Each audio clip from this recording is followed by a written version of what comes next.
Hi friends, ಎಲ್ಲರೂ ಹೇಗಿದ್ದೀರಾ? Welcome back to Suji Vishnu logs. ನಾನು ಇವತ್ತಿಂದ ಡೈಲಿ ಲಾಗ್ನ ಶೇರ್ ಮಾಡ್ಕೊಳ್ಳೋಣ ಅಂತ ಇದ್ದೀನಿ. ಇಷ್ಟು ದಿನ ಫುಡ್ ಲಾಗ್ನ ಶೇರ್ ಮಾಡ್ತಾಯಿದ್ದೆ, ಬರೀ ಫುಡ್ ಮಾತ್ರ ಮಾಡ್ತಾಯಿದ್ದೆ. ಇವತ್ತಿಂದ ನಾನು ಡೈಲಿ ರೊಟೀನ್ನ ಶೇರ್ ಮಾಡೋಣ ಅಂತ ಇದ್ದೀನಿ. ಯಾಕಂದರೆ ವಾಚ್ ಅವರ್ ಎಲ್ಲ ಜಾಸ್ತಿ ಬರಬೇಕಂದ್ರೆ ನಮಗೆ ಯೂಟ್ಯೂಬಲ್ಲಿ ಬೇಗ ಮಾನಿಟೈಸನ್ಗೆ ಅಪ್ಲೈ ಮಾಡಬೇಕಂದ್ರೆ ಈ ಥರ ಲಾಗ್ ಮಾಡಿದ್ರೆ ಟೈಮಿಂಗು ಜಾಸ್ತಿ ಬರುತ್ತಲ್ವ. 8 ನಿಮಿಷ 10 ನಿಮಿಷ ಆ ಥರ ವೀಡಿಯೋ ಮಾಡಿದ್ರೇ ನಮಗೂ ವ್ಯೂಸ್ ಅನ್ನೋದು ಜಾಸ್ತಿ ಬರುತ್ತೆ. ಮಾನಿಟೈಸನ್ ಅಪ್ಲೈ ಮಾಡೋಕ್ಕೂ ಬೇಗ ಇದಾಗುತ್ತೆ. ಪ್ಲೀಸ್ ನನ್ನ ಚಾನಲ್ನ ಯಾರೆಲ್ಲ ಹೊಸ್ದಾಗಿ ನೋಡ್ತಾ ಇದ್ದಾರೆ ಸಬ್ಸ್ಕ್ರೈಬ್ ಮಾಡಿಕೊಂಡು ಸಪೋರ್ಟ್ ಮಾಡಿ, ನಮ್ಮಂಥವ್ರಿಗೂ ಬೆಳೆಯೋದಕ್ಕೆ ಒಂದು ಅವಕಾಶ ಮಾಡಿಕೊಡಿ ಅಂತ ಕೇಳ್ತಾ ಇದ್ದೀನಿ. ನಾನು 5 ಗಂಟೆಗೆ ಎದ್ದು ಮನೆಯೆಲ್ಲ ಕ್ಲೀನ್ ಮಾಡಿ ಆಚೆ ಎಲ್ಲ ಒರೆಸ್ಬಿಟ್ಟು ಇವಾಗ ಅರಿಶಿನ ಕುಂಕುಮ ಇಟ್ಟು ರಂಗೋಲಿ ಎಲ್ಲ ಹಾಕ್ತಾಯಿದ್ದೀನಿ. ಒಂದು ಪುಟ್ಟದಾಗಿ ರಂಗೋಲಿ ಹಾಕಿದ್ದೀನಿ. ಸಿಂಪಲಾಗಿ ನೋಡ್ಕೊಂಡು ಬನ್ನಿ. ಇಷ್ಟ ಆದರೆ ಒಂದು ಲೈಕ್ ಮಾಡಿ, ಕಮೆಂಟಲ್ಲಿ ತಿಳಿಸಿ ಹೇಗಿದೆ ಅಂತ.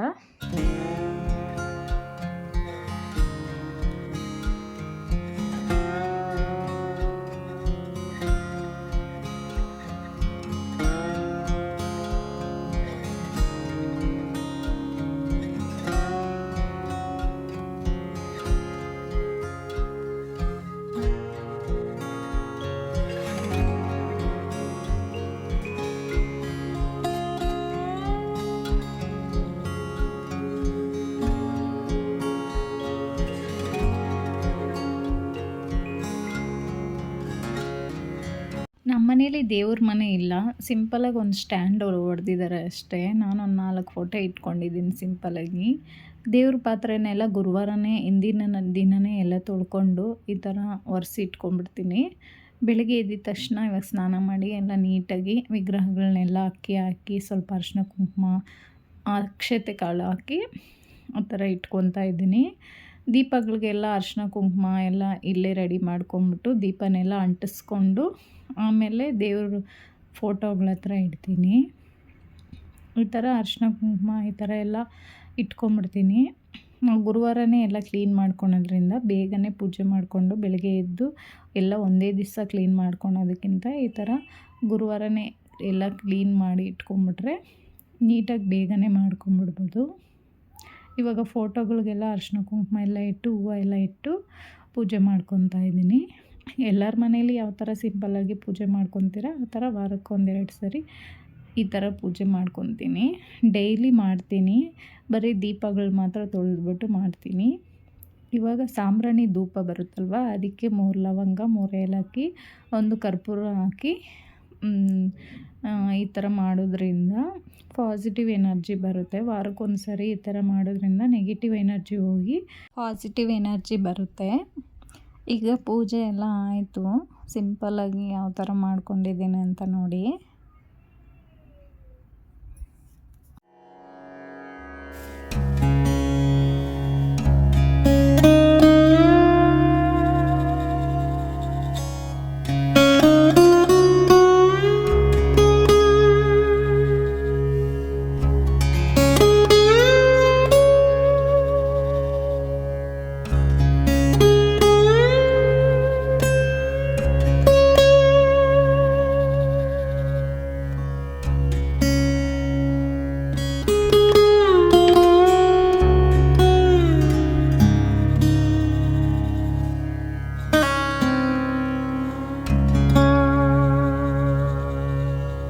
ಈಗ ಸ್ಟವ್ ಮೇಲೆ ಕೂಡ ರಂಗೋಲಿ ಹಾಕಿ ಸಿಂಪಲಾಗಿ ಅರಿಶಿನ ಕುಂಕುಮ ಇಟ್ಬಿಟ್ಟು ಪೂಜೆ ಕೂಡ ಮಾಡಿಕೊಂಡೆ. ಇವಾಗ ಇಡ್ಲಿ ಮಾಡ್ಕೊಳ್ಳೋಣ ಬ್ರೇಕ್ಫಾಸ್ಟ್ಗೆ ಅಂತ ಹಸಿಟ್ಟನ್ನು ಕೂಡ ಉಪ್ಪು ಹಾಕಿ ಕಲಸಿಟ್ಕೊತಾ ಇದ್ದೀನಿ.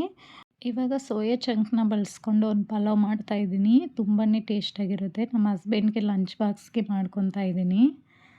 ಅದಕ್ಕೆ ಏನೇನು ಬೇಕು ಇಂಗ್ರೀಡಿಯೆಂಟ್ಸ್ ಎಲ್ಲ ಎತ್ತಿಟ್ಕೊತಾ ಇದ್ದೀನಿ. ಅದಕ್ಕೆ ಕ್ಯಾರೆಟು ನವಿಲುಕೋಸು ಎಲ್ಲ ಕಟ್ ಮಾಡಿ ಇಟ್ಕೊಂಡಿದ್ದೀನಿ. ಇವಾಗ ಮಿಕ್ಸಿ ಜಾರ್ಗೆ 1-2 ಹಸಿಮೆಣ್ಸಿನ್ಕಾಯಿ, ಪುದೀನ, ಕೊತ್ತಂಬರಿ, 1 ಈರುಳ್ಳಿ, 1 ಟೊಮೊಟೊ, ಚಕ್ಕೆ, ಲವಂಗ, 1-2 ಏಲಕ್ಕಿ, ಸೋಂಪೆಲ್ಲ ರುಬ್ಕೊಂಡು ಎತ್ತಿಟ್ಕೊತಾ ಇದ್ದೀನಿ. ಸ್ಟವ್ ಮೇಲೆ ಕುಕ್ಕರ್ ಇಟ್ಕೊಂಡು 1-2 ಟೇಬಲ್ ಸ್ಪೂನ್ ಎಣ್ಣೆ ಹಾಕಿ, ಎಣ್ಣೆ ಕಾದ ನಂತರ ಒಂದು ಈರುಳ್ಳಿ, ದಪ್ಪ ಈರುಳ್ಳಿನ ಕಟ್ ಮಾಡಿ ಹಾಕ್ಕೊಂಡು, ಒಂದು ಹಸಿಮೆಣ್ಸಿನ್ಕಾಯಿನ ಸೇರಿಸ್ಕೊಂಡು, ಈರುಳ್ಳಿ ಎಲ್ಲ ಸ್ವಲ್ಪ ಫ್ರೈ ಆದಮೇಲೆ ಮಸಾಲ ಇಂಗ್ರೀಡಿಯೆಂಟ್ಸ್ನೆಲ್ಲ ಸೇರಿಸ್ಕೋಬೇಕು. ಪಲಾವ್ ಎಲೆ, ಚಕ್ಕೆ, ಲವಂಗ, ಏಲಕ್ಕಿ, ಸೋಂಪು ಎಲ್ಲ ಹಾಕಿ ಸ್ವಲ್ಪ ಫ್ರೈ ಆದಮೇಲೆ ಶುಂಠಿ ಬೆಳ್ಳುಳ್ಳಿ ಪೇಸ್ಟ್ನು ಕೂಡ ಹಾಕಿ, ಅದು ಹಸಿ ವಾಸನೆ ಎಲ್ಲ ಹೋಗಾದ್ಮೇಲೆ ನಾನು ಒಂದು ಕ್ಯಾರೆಟು, ಒಂದು ನವಿಲುಕೋಸನ್ನ ತಗೊಂಡಿದ್ದೀನಿ. ಸಣ್ಣದಾಗಿ ಕಟ್ ಮಾಡಿ ಇದಕ್ಕೆ ಸೇರಿಸ್ಕೊಂಡು ಸ್ವಲ್ಪ ಹೊತ್ತು ಫ್ರೈ ಮಾಡಿಕೊಂಡು, ಒಂದು ಟಮಾಟನ ಸಣ್ಣದಾಗಿ ಕಟ್ ಮಾಡಿ ಹಾಕ್ಕೊಂಡಿದ್ದೀನಿ. ಸೋಯಾ ಚಂಕ್ನ 10 ನಿಮಿಷ ಬಿಸಿ ನೀರಲ್ಲಿ ನೆನೆಸ್ಬಿಟ್ಟು ಇದಕ್ಕೆ ಸೇರಿಸ್ಕೊತಾ ಇದ್ದೀನಿ. ಇವಾಗ ರುಬ್ಬಿರ್ತೀರಲ್ಲ ಆ ಮಸಾಲೆನೂ ಇದಕ್ಕೆ ಸೇರಿಸ್ಕೊಂಡು ಹಸಿ ವಾಸನೆ ಹೋಗೋವರೆಗೂ ಫ್ರೈ ಮಾಡ್ಕೊಬೇಕು. ಸ್ವಲ್ಪ ಹಸಿ ವಾಸನೆ ಎಲ್ಲ ಹೋಗಿ, ಮಸಾಲೆ ವಾಸನೆ ಎಲ್ಲ ಹೋಗಿ ಎಣ್ಣೆ ಬಿಟ್ಕೋಬೇಕು. ಅಲ್ಲಿವರೆಗೂ ಫ್ರೈ ಆದಮೇಲೆ ಇವಾಗ ಮಸಾಲೆನ ಸೇರಿಸ್ಕೋಬೇಕು. ಒಂದು ಅರ್ಧ ಸ್ಪೂನ್ ಖಾರದ ಪುಡಿ, ಒಂದು ಅರ್ಧ ಸ್ಪೂನ್ ಬಿರಿಯಾನಿ ಮಸಾಲ, ಗರಂ ಮಸಾಲ ಒಂದು 1/4 ಸ್ಪೂನು, ಧನಿಯಾ ಪುಡಿ ಒಂದು ಅರ್ಧ ಸ್ಪೂನ್ ಹಾಕಿ ಮಸಾಲೆ ಎಲ್ಲ ಫ್ರೈ ಆಗೋವರೆಗೂ ಫ್ರೈ ಮಾಡ್ಕೊಬೇಕು. ಇವಾಗ ನಾನು 2 ಗ್ಲಾಸ್ ಅಕ್ಕಿ ತೊಗೊಂಡಿದ್ದೀನಿ. ಅದಕ್ಕೆ 4 ಗ್ಲಾಸ್ ನೀರನ್ನ ಸೇರಿಸ್ಕೋಬೇಕು. ಅಕ್ಕಿನ ಚೆನ್ನಾಗಿ ತೊಳ್ಕೊಂಡು ಒಂದು ಹಾಫ್ ಆನ್ ಅವರ್ ನೆನೆಸಿಟ್ಕೋಬೇಕು. ನೆನೆಸಿಟ್ಕೊಳೋದ್ರಿಂದ ಸಾಫ್ಟಾಗಿ ಬರುತ್ತೆ, ಬೇಗನೆ ಬೇಯುತ್ತೆ. ಇವಾಗ ಉಪ್ಪು ಹಾಕ್ಕೊಂಡು ಒಂದು ಕುದಿ ಬರೋವರೆಗೂ ಬಿಡಬೇಕು. ಕುದಿ ಬಂದಮೇಲೆ ಅಕ್ಕಿನ ಸೇರಿಸ್ಕೊಂಡು ಸ್ವಲ್ಪ ತುಪ್ಪನ ಸೇರಿಸ್ಕೊಂಡು ಮೇಲೆ ಸ್ವಲ್ಪ ಕೊತ್ತಂಬರಿನ ಸೇರಿಸ್ಕೊಂಡ್ರೆ ರೆಡಿ ಆಯಿತು. ಒಂದು 3 ವಿಸಿಲ್ ಬೇಯಿಸ್ಕೊಂಡ್ರೆ ಬೇಗನೆ ಸಿಂಪಲ್ಲಾಗಿ ಲಂಚ್ ಬಾಕ್ಸ್ಗೆ ಈ ಥರ ರೆಡಿ ಮಾಡ್ಕೊಂಬಿಡ್ಬೋದು. ನಾವು ಈ ಥರ ಫ್ರೈಡೇ ಪೂಜೆ ಆ ಥರ ಎಲ್ಲ ಇಟ್ಕೊಂಡಿರ್ತೀರಲ್ವ, ಆ ಥರ ಟೈಮಲ್ಲಿ ಈ ಥರ ಸಿಂಪಲ್ಲಾಗಿ ಲಂಚ್ ಬಾಕ್ಸ್ನ ಮಾಡಿಕೊಟ್ಬಿಟ್ರೆ ರೆಡಿ ಆಯಿತು. ಇವಾಗ ಬಾಕ್ಸ್ಗೆ ಕೂಡ ಹಾಕಿ ಕ್ಲೋಸ್ ಮಾಡಿ ಇಟ್ಬಿಡ್ತಾಯಿದ್ದೀನಿ. ಬಿಸಿಯಲ್ಲೇ ಹಾಕಿ ಇಡೋದ್ರಿಂದ ಮಧ್ಯಾಹ್ನವರೆಗೂ ಚೆನ್ನಾಗಿರುತ್ತೆ. ಇವಾಗ ಬ್ರೇಕ್ಫಾಸ್ಟ್ಗೆ ಇಡ್ಲಿಗೂ ಕೂಡ ಹಾಕ್ಕೊತಾ ಇದ್ದೀನಿ. ಒಂದು ಕುದಿ ಬಂದಮೇಲೆ ಇಡ್ಲಿ ಹಾಕೋದ್ರಿಂದ ಬೇಗನೆ ಬೇಯುತ್ತೆ. ಇವಾಗ ನಾನು ಚಟ್ನಿ ರೆಡಿ ಮಾಡ್ಕೊತಾ ಇದ್ದೀನಿ. 1 ಟೇಬಲ್ ಸ್ಪೂನ್ ಎಣ್ಣೆ, 1 ಈರುಳ್ಳಿ, 2 ಹಸಿಮೆಣ್ಸಿನ್ಕಾಯಿ, ಕರಿಬೇವು, ಸ್ವಲ್ಪ ಜೀರಿಗೆ ಹಾಕಿ ಸ್ವಲ್ಪ ಫ್ರೈ ಆದಮೇಲೆ 1 ಕಪ್ಪು ಹುರ್ಗಡ್ಲೆ ಹಾಕಿ ಫ್ರೈ ಮಾಡ್ಕೊಬೇಕು. ಇದು ತೆಂಗಿನಕಾಯಿ ಹಾಕ್ದಿರೇ ಮಾಡ್ತಾಯಿರೋ ಚಟ್ನಿ, ತುಂಬಾ ಟೇಸ್ಟಾಗಿರುತ್ತೆ. ಈ ಥರ ಒಂದ್ಸರಿ ಟ್ರೈ ಮಾಡಿ ನೋಡಿ. ಇವಾಗ ಅದೆಲ್ಲ ತಣ್ಣಗಾದ್ಮೇಲೆ ಅದಕ್ಕೆ ಸ್ವಲ್ಪ ಶುಂಠಿ, ಸ್ವಲ್ಪ ಕೊತ್ತಂಬರಿ ಸೊಪ್ಪು ಹಾಕಿ, ಉಪ್ಪು ಸ್ವಲ್ಪ ಹಾಕಿ ರುಬ್ಕೊತಾ ಇದ್ದೀನಿ. ತುಂಬಾ ಟೇಸ್ಟಾಗಿರುತ್ತೆ. ತೆಂಗಿನಕಾಯಿ ಥರ ಹಾಕ್ದಿರ ಇದ್ರೂ ತೆಂಗಿನಕಾಯಿ ಚಟ್ನಿ ಯಾವ ಥರ ಇರುತ್ತೆ ಆ ಥರ ಇರುತ್ತೆ. ಸ್ವಲ್ಪ ಕಡಲೆ ಬೀಜನ ಸೇರಿಸ್ಕೊಬೇಕು, ಹುರಿದಿರೋ ಕಡಲೆ ಬೀಜನ. ಇವಾಗ ಅದಕ್ಕೆ ಒಗ್ಗರಣೆ ಕೂಡ ಹಾಕ್ಕೊತಾ ಇದ್ದೀನಿ.